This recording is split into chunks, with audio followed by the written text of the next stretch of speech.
Inutusan ni Jiang Ling ang Golden Crow na lamunin ang nakakulong na Demon King. Habang nilalamon ng Flame of Anahila ang Demon King ay sumisigaw ito sa galit sa babae. Hindi pero nawawala ng pag-asa ang Demon King na makakatakas sa Golden Crow, ngunit ang Flame of Annihilation ay sobrang napakalakas na patuloy itong nilalamon. Ilang sandali lang ay tuluyan ng nalamon ang Demon King at may namuong bilog na energy. Habang sinasabi ni Jiang Ling na walang pag-asa ang Demon King dahil ang Golden Crow ay kayang lumunin ang maski ano. Pinahinto na ni Jiang Ling ang Flame of Annihilation kaya nagkaroon ng napakalakas na alon ng enerhiya sa pinangyarihan ng laban.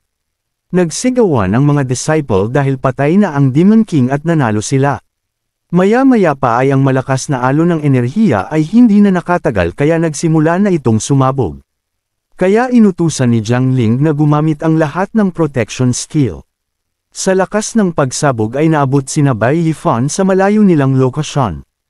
Napasabi na lang sila ng sobrang lakas ng pagsabog na para nilang nasusunog kahit napakalayo ng lokasyon nila. Sa ibaba ng pinangyarihan ng pagsabog ay nagkaroon ng napakalaking butas sa lupa sanhi ng malakas na pagsabog ng energy. Manghang-mangha sila at napatanong na kung ganun ba ang totoong lakas ng isang true disciple.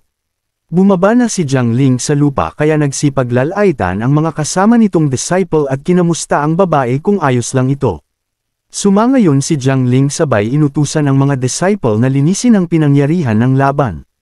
Salaysay si Ye Xiaochai sa kanila Bai Yifan habang nakatago sa mga puno na iyon ang Heaven and Earth Spirit na maaari lamang sanayin ng nasa 7th level ng Divine Realm. Namang ang babae kaya nasabi nito na walang pinagkaiba ang lakas nito sa mga Diyos sa kalangitan. Naisip ni Bai Yifan na kung mararating din niya ang ganong level sa hinarap.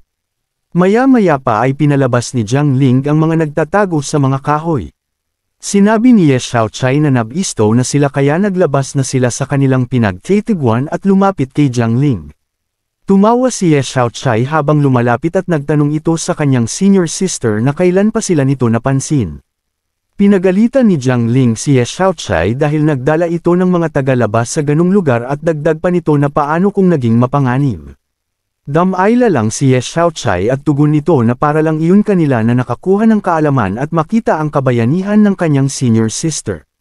Iniharap ni Ye Xiaochai ang ating bida kay Jiang Ling at sinabing nakahanap siya ng panla.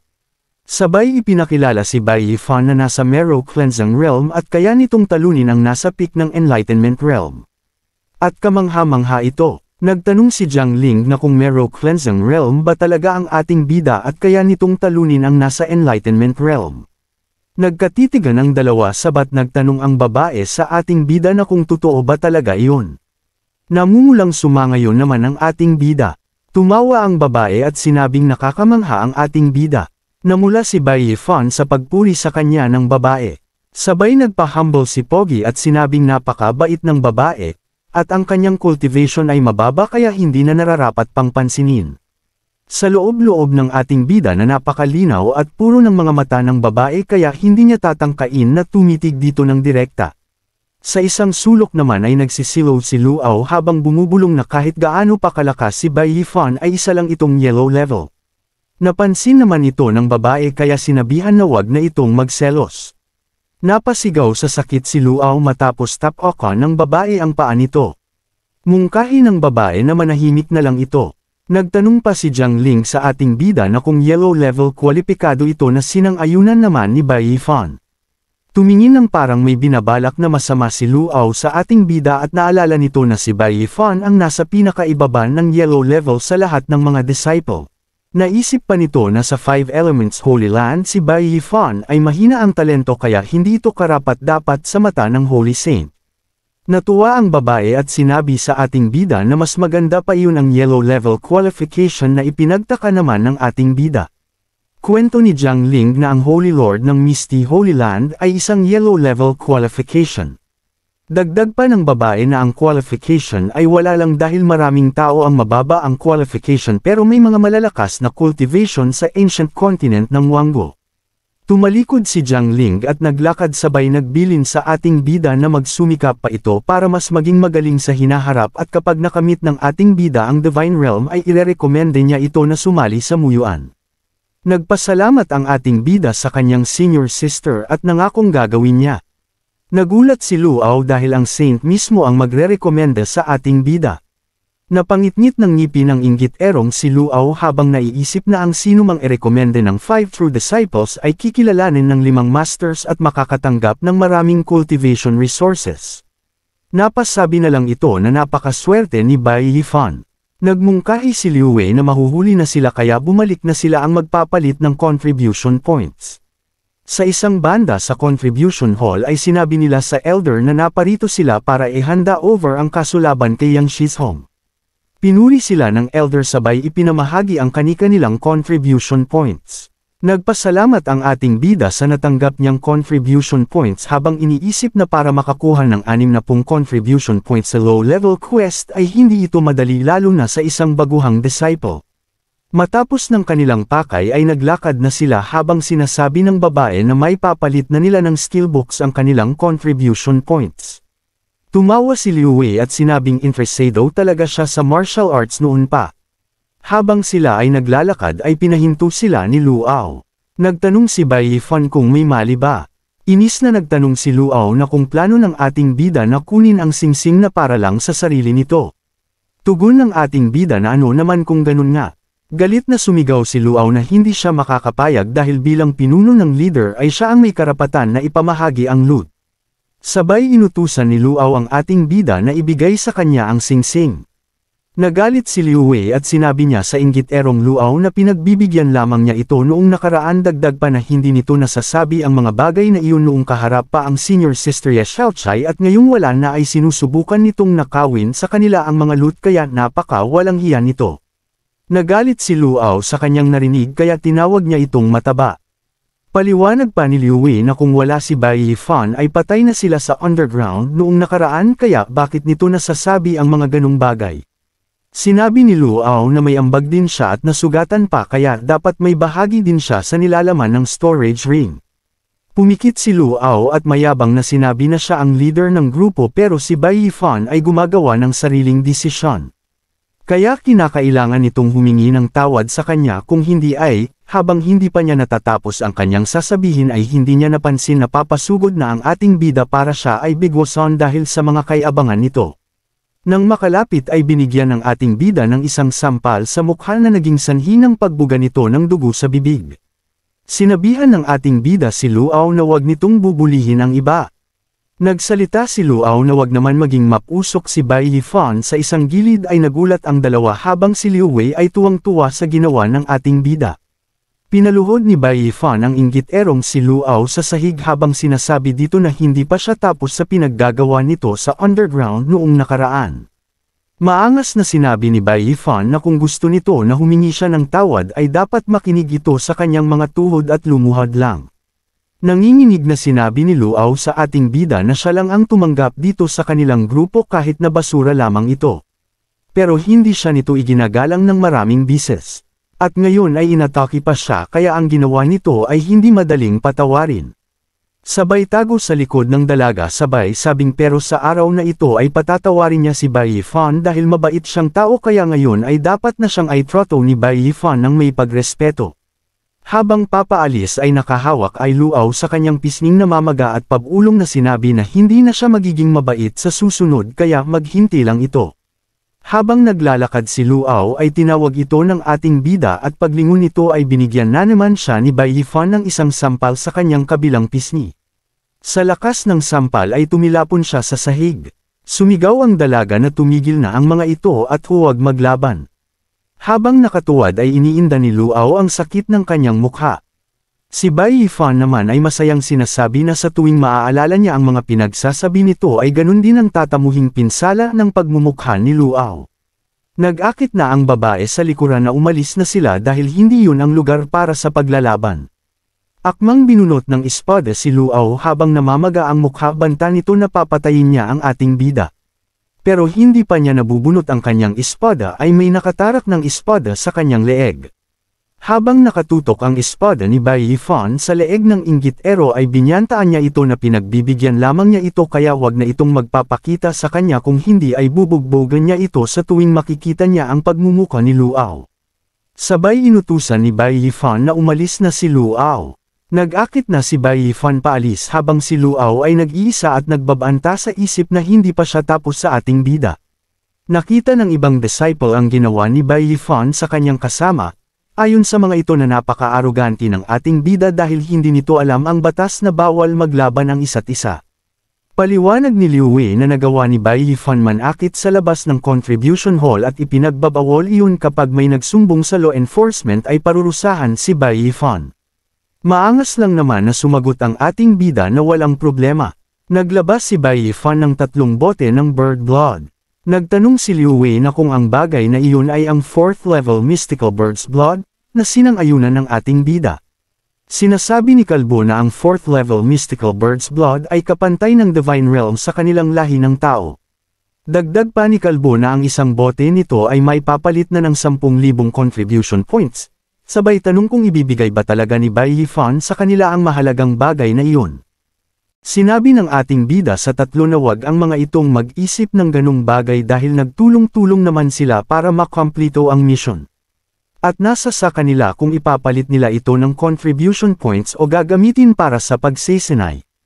Naisip ng ating bida na ang bagay na iyon ay isa lamang dugo ng manok na nasubrahan sa pagkakaluto mula sa Earth noong kakatapos niya mag-breakthrough sa Mero Cleansing Realm. Natuwa ang 3 dahil sa buong buhay nila ay wala pa silang nakikitang dugo ng 7th level spirit beast. Sinabi pa ng dalaga na napakabait ng ating bida. Habang nakatigil sa 3 ay pumapasok sa isip ni Bai Yifan na matapos ng laban kay Yang Shishong ay nakasama na niya ang 3 ito at ang kanilang mga ugali ay hindi masama. Maya-maya pa ay may ibinigay si Bai Yifan na isang bagay para kay Liu Wei. Mungkahi ng ating bida na may tall into si Taba kaya ang bagay na kanyang ibinibigay ay makakatulong dito para sa cultivation nito. Dagdag pa ng ating bida na kapag kulang pa ang kanya ibinigay at nangailangan pa ito sa hinaharap ay sabihin lamang sa kanya. Nagulat ang 3 dahil bukod sa mga blood ay may karagdagan pang puso.ng bird beast. Ayon sa babae na ang halaga ng puso ay daang-daang mas mahal kaysa sa dugo. Napaisip ang dalaga na kung saan nakuha ng ating bida ang ganon kabihirang mga bagay dahil napakahirap makahuli ng isang mythical birds. Yamakap si Liu Wei sa ating bida habang umiiyak sa tuwa at sinabing mula ngayon ay si Bai Yifan na ang kanyang big brother na mas higit pa sa kanyang kuya. Nagpupumiglas naman ang ating bida sa yakap ni Liu Wei dahil malalagyan ng sipon nito ang kanyang kasuotan habang ang dalawa ay nagtatawanan lalang sa likod. Sa isang banda sa loob ng law enforcement hall ay nagsumbong ang inggit-erong si Luao habang namamaga pa ang mukha. Nagsumbong si Luao sa elder na noong nakaraang mission ay hindi siya sinusunod ni Bai Yifan bagkus kinuha pa ang mga kayamanan ng mag-isa. Sumbong pa ni Luao sa elder na kinausap niya ang ating bida pero binugbog siya nito sa public. At kapag hindi naparusan si Bai Yifan ay madudungisan nito ang dangal ng law enforcement hall. Kaya mabilis na ang bigay ng order ang elder kina Wolang at Feng Chu para dalahin si Bai Yifan sa law enforcement hall. Dahil gusto niya itong i-interrogate ng siya mismo. Mabilis na kumilos ang magkapatid na kalbo para sundin ang utos ng elder. Sa loob ng kakahuyan ay pinahinto ni Luao ang magkapatid na kalbo dahil may gusto siyang sabihin na agad namang nagtanong ang isa na ano yun. Sinuhulan ni Luao ang magkapatid na kalbo para tulungan siyang turuan ng aral si Bai Yifan at ang kanyang binigay ay token lang ng pasasalamat. Nakulangan ng 2 kalbo dahil ayon sa kanila na sa ganong halaga ay napakahirap ng pinapagawa nito. Kaya agad inilabas ni Luao ang lahat ng kanyang kayamanan para ibigay sa 2 kalbo at sinabi pa nito na kung kulang pa iyon ay babalik siya sa kanyang tahanan para kumuha pa. Sabay inutusan ang 2 na gumawa ng paraan para gawin ang kanyang inuutos. Natuwa si kalbo sa napakabigat na kayamanan na kanyang natanggap. Nagtanong ang kalbo kung ibibigay ba talaga ni Luao ang mga kayamanan nito sa kanila. Sumagot si Luao na wala siyang pakialam basta maturuan lamang ng mga ito ng aral si Bai Yifan. Sumagot ang kalbo ng walang problema sabay may ibinigay kay Luao na fake tooth and peel at sa sandaling makausap ni Bai Yifan ang eldest ay magumukha lang itong tanga. Natuwa si Luao sa peel at sinabing aaminin ni Bai Yifan ang krimen na ginawa nito. Isang gabi sa labas ng tahanan ni Bai Yifan ay matiyaga siyang nagmi-meditate sa ilalim ng malaking puno. Nagkaroon ng malakas na paghangin sa kanyang paligid at pagbukas ng mata ng ating bida ay nagkulay pula ito kasabay ng pag-activate ng kanyang blood shield. Iniisip ni Bai Yifan na ang blood shield ang nangungunang defensive skill ng mga nasa mortal rank. Naisip pa ni Bai Yifan na dahil umunlad na ang kanyang cultivation ay magagawa niyang makapagbigay ng malakas na atake. Dagdag pa nito na mas mahalagang bagay iyon na magagamit kaysa sa storage ring ni Yang Shizhong. Nilabas ni Bai Yifan ang storage ring at sinabi na karamihan sa mga pills ay mga nourishing elixir. At nakakuha pa siya ng mga prutas at gulay mula sa earth at ipapalit niya ang lahat ng iyon sa contribution points hall bukas. Maya-maya pa ay may sumipa ng pintuan ni Bai Yifan at hinahanap ang ating bida. Lumingon si Bai Yifan at tinanong kung sino ang mga ito at anong kailangan sa kanya. Sinabi ng dalawang kalbo na may hawak na blade na sila ay mga taga-law enforcement hall department. Sinabi ng isang kalbo sa ating bida na sino ito para mambogbog ng isang tao sa labas ng contribution hall. Dagdag pa ni kalbo na napakalakas ng loob ng ating bida. Habang sa likod ay paimpol lang na tumatawa si Luau habang iniisip na mali ang kalabanan ang tulad niyang mapaghiganti. Matapang na sinabi ng ating bida na bigyan siya ng daan dahil may mahalaga pa siyang aasikasuhin at magpupunta siya sa contribution hall. Nagtanong si kalbo na ano namang gagawin ay Bai Yifan doon. Tanong ni Bai Yifan sa dalawang kalbo na bakit hindi sa kanila sinabi ni Luau na mayroon siyang maraming 4th level mystical bird's blood at kanya iyong i-hand over sa contribution hall. Dagdag pa ng ating bida na tinangkang kunin sa kanya iyon ni Luau kaya sinaktan niya ito. Napatingin ang dalawang kalbo kay Luau at sinabing ang 4th level mystical bird's blood ay nagkakahalaga ng malaking pera at malaking contribution points. Natarante si Luau at sinabing wala siyang alam tungkol doon. Sumangayon si kalbo at ngumiti habang sinasabi na matapos uminom ng tusin pill ay malalaman din nila kung sino ang nagsisinungaling. Napaisip si Luau na kung tinatakot ba siya nito. Bimulungan ni Luau ang magkapatid na kalbo na kapag nakuha niya ang loot ay hahatiin niya ito sa 50-50. Pero sinabi ni kalbo na kukunin nila ang 80 at kay Luau ang natitirang 20 na sinang-ayunan ni Luau habang sa kanyang isip ay nagagalit ito dahil nagdusa siya ng malaking pagkawalan ng kayamanan dahil sa ating bida. Mungkahi ni kalbo sa ating bida na ginagawa lamang nila ang kanilang tangkulan kaya sumama na ito at wag sayangin ang kanilang oras. Tugon ni Bai Yifan na nauunawaan niya pero kakatapos lang niyang magsanay kaya wala na siyang oras para linisin ang katawan. Dagdag pa ng ating bida na kapag dinala siya sa kulungan ay mangangamoy siya. Kaya humiling siya sa dalawang kalbo na kung pwedeng pumasok muna sa loob para magpalit ng damit. Pumayag si kalbo pero nagbanta ito na wag gagawa ng mga pakulo. Inutusan ni kalbo si Luau na magintay lamang sa labas. Tugon ni Luau na mag-iintay siya pero bilasan ng mga ito.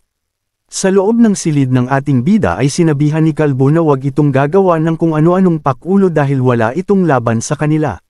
Sumagot ang ating bida na alam niya iyon at hindi siya tanga para labanan ang dalawa, dahil magpapalit lamang naman siya ng damit. Maya-maya pa ay may napansin si kalbo sa paligid at may nakita siyang isang bagay kaya itinuro niya sa kanyang kuya. Napatanong ang isang kalbo na kung yun ba ay ang carpet na gawa sa Doris glass na nakakalat lamang sa sahig. Nakakita pa sila ng isang kayamanan sa ilalim ng lamesa at nakilala nila ito na isang flaming canine tooth, at sa isang planggana nakakita sila ng towel na pamunas ng papa na kumikinang. Napagtanto nila na gawa iyon sa balahibo ng isang mythical beast na matatagpuan lamang sa northern region na tinatawag na Golden Eagle. Napatanong pa ang kalbo na kung ang ganung bagay na gawa sa balahibo ng mythical beast ay ginagawa lamang na pamunas ng paa. Napasabi si kalbo na ang lahat ng kayamanan ay bihira sabay tanong kung saan nakuha ni Bai Yifan ang lahat ng iyon. Pinagpawisan ang isang kalbo at sinabi na nakikita lamang niya ang mga iyon ay sa subastahan. Humingi ng tawad ang ating bida dahil kung saan-saan lang niya na ilalagay ang mga walang kwentang bagay na iyon. Ibinigay ni Bai Yifan ang herbal baths na siya mismo ang gumawa. Manghang-mangha ang dalawa sa kanilang natanggap dahil ang mga kayamanan ay nangingibabaw sa lahat ng kayamanan. Salaysay ng isang kalbo na kahit ang isang inner disciple ay nahihirapan makakuha ng ganong kayamanan kahit ang isang elder. Sinabi ni kalbo sa kanyang kuya na baka malakas ang background ng ating bida sabay tanong kung sigurado ang kuya niya na sasakyan nila ito. Tugon ng isang kalbo na may punto ang kanyang kapatid. Sa labas ay nag-aantay parent si Luau habang iniisip nito na nakapatagal lumabas ng mga ito. Maya-maya pa ay lumabas ang magkapatid na kalbo at nagtanong kay Luau na kung nag-antay ba ito sabay tawa ng dalawa at may dalang isang bagay. Lumapit ang dalawa kay Luau kaya natakot ito at nagtanong sa dalawa na kung ano ang gagawin sa kanya. Sagot ng isang kalbo na malamang dadalahin nila ang kanilang little brother sa law enforcement hall. Ipinakita ni Kalbo ang tusin pill dahil ipapainom iyon kay Luau kaya wala na itong nagawa kundi mapasigaw. Isang banda sa loob ng law enforcement hall ay makikitang nakaluhod si Luau habang hawak ang lalamunan at katabi niya si Bai Yifan. Salaysay ni Luau na tinangka niyang tumakas sa gitna ng labanan, gusto din niyang kunin ang loot at hindi niya gusto ang ugali ni Bai Yifan kaya isinudlong niya ito. Habang nahihirapan sa paglabas ng kanyang mga sasabihin ay nabigkas pere niya na nagawa niya ang lahat ng dahil kay Bai Yifan. Hatol ng elder kay Luau na kung hindi ito sapat para mamuno sa isang team at ipahawak ang mga kasama nito ay parurusahan ito ng kalahating taong multa ng sahod at makukulong ng 3 taon sa Cave of Contemplation. Itinuro ni Luau sa elder ang magkapatid na kalbo at tangkang magsusumbong pero di na hinayaang mangyayari ng magkapatid na kalbo kaya isinubsob nila sa sahig ang mukha ni Luau at bumaon. Sinabi ng elder na gagantimpalaan si Bai Yifan dahil sa pag-handover ng mga heavenly treasure kaya pinapunta ng elder si Bai Yifan sa contribution hall para kunin ang reward na 30,000 contribution points. Na ipinagpasalamat ng ating bida sa elder. Matapos noon ay binitbit na ng 2 kawal si Luau habang tinatakpan ang bibig dahil sa ingay nito. Lumapit ang 2 kalbo sa ating bida at sinabing kapag nagkaroon ng gulo ang ating bida sa loob ng 5 Elements Holy Land ay magsabi lang sa kanila at tutulungan nila ito. Dagdag pa ng isang kalbo na walang bagay ang hindi nila kayang gawin sabay tawa. Sumangayon lang naman si Bai Yifan. Sa isang banda masayang-masaya ang 2 kalbo habang naglalakad na may bitbit na napakaraming kayamanan. Maya-maya pa ay nagulat sila isang bagay na sasaklob sa kanila mula sa taas. Matapos masakloban ng 2 ay may bumagbog sa mga ito mula sa labas. Matapos mabagbog ng 2 ay sinabi ni Kalbo na ibalik ang kayamanan nila at nagtanong pa na kung sino ang gumawa sa kanila nun. Biglang tumakas ang nagnakaw ng kayamanan sa 2 at iniwan ang mga ito na nakahandusay. Kinamusta ni Kalbo ang kanyang kuya kung ayos lang ito at sinabi na malakas ang umatake sa kanila. Tugon ng isang kalbo maaayos lang siya sabay hinanap kung asa na ang kayamanan nila. Maya-maya pa ay nagtanggal ng maskara ang magnanakaw habang tumatakbo. Ang magnanakaw pala ay si Bai Yifan na ngumiti ng nakakaasar dahil napaglaruan niya ang magkapatid na kalbo.